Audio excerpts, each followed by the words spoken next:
explaining pro wrestling terms in alphabetical order, starting with Babyface. Babyface, in simple terms, is our hero, our good guy. Every story requires a good guy for us to root for us to cheer. A babyface enacts his goodness or his babyfaceness in two ways: promos or mic work, and in-ring work. On the mic, a face, in most cases, barring exceptions, always talks about what is right, what is righteous.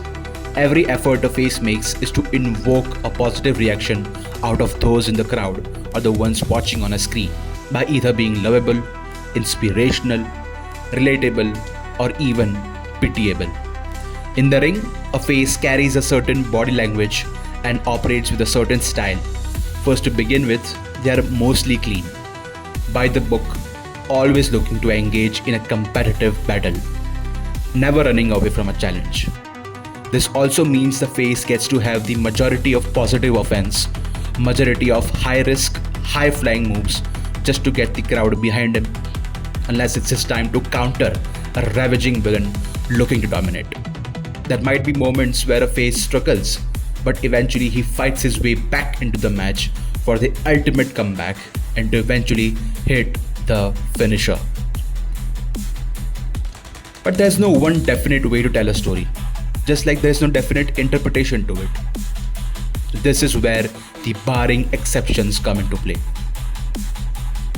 Some faces might not be your typical good guy, because a beer slinging, finger waving redneck can be a face if the fight is against a narcissistic, sadistic billionaire boss. A sledgehammer striking, water fountain spitting kidnapper can be a face if the fight is against a narcissistic, sadistic billionaire boss.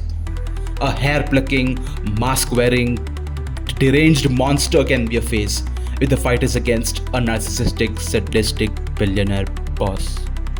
You know what the hell?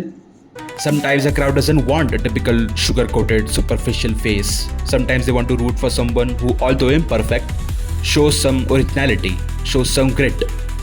See, a face can sometimes be hated because at the end of the day, it's the audience who decides everything. It's the consumer who gets to decide who should be the face of the product. For more such videos like this video, subscribe to my channel. Bye bye. Aao jo, chal nikat.